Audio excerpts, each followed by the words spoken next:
దక్షుడికి ఇద్దరు భార్యలు, ప్రసూతి ఇంకొక మా రాహిణి అనమాట.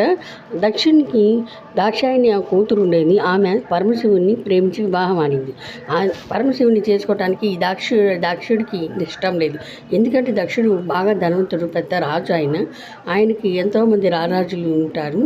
అయితే వాళ్ళలో ఒకరిచ్చి వివాహం చేయాలని అనుకున్నారు. దేవతలందరూ కూడా ఆయనకి దాసోహమై ఉంటారు.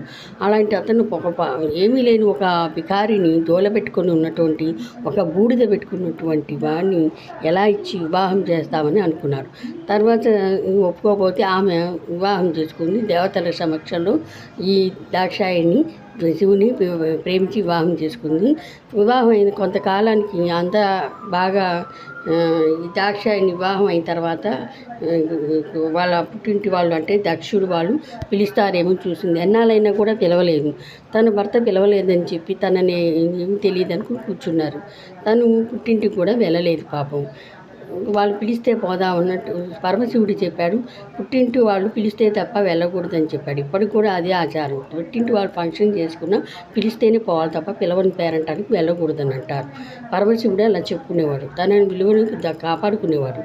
తను ఏమి లేకపోయినా తన గౌరవంగా బతికేవాడు. ఒకనాడు దక్షుడు యజ్ఞం చేసుకుంటే ఈ నారద మహాముని ఈ మూలోకాలను సంచరిస్తూ పార్వతీదేవి దాక్షాయని దగ్గరికి వచ్చాడు.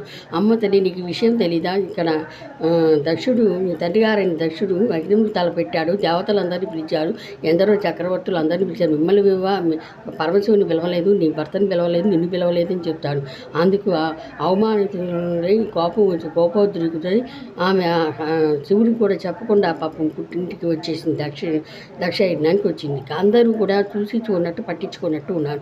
ఆ టైంలో అలా పట్టించుకోవడం చూసి ఆమె చాలా బాధపడింది. కోపం ఎక్కువైంది. తన భర్తని గురించి అందరినీ పిలిచి అడిగింది. వాళ్ళ అమ్మని అడిగింది, అమ్మ ఏంటి నా భర్తని పిలవలేదు, మీ అల్లుడు గారు పరమశివుని పిలవలేదేంటి, అందరినీ పిలిచావు, మమ్మల్ని అవమానిస్తున్నావు అంటే, నీ పరమశివుడికి ఏముంది, అందరూ లక్ష్మీపతులు, అందరూ బాగా ధనవంతులు, వాళ్ళందరూ ముందరు జోలు పెట్టుకున్నటువంటి శివుని ఎలా పిలుస్తామని అన్నది.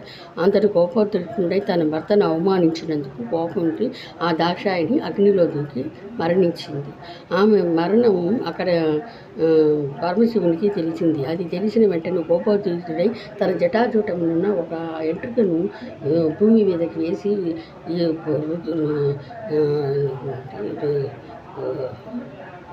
పరమశివుడు వీరభద్రుడిగా సృష్టించాడు. వీరభద్రుడు అయిన తర్వాత వీరభద్రుడు వచ్చి ప్రళయం చేసి అంతా కోపోద్రిక్తుడై అక్కడికి వచ్చి నాట్యం చేసి ఆ దక్షుడి తలని నరుకుతాడు. దాంతో ఆయన భార్య ప్రసూతి వాళ్ళు బాగా బాధపడి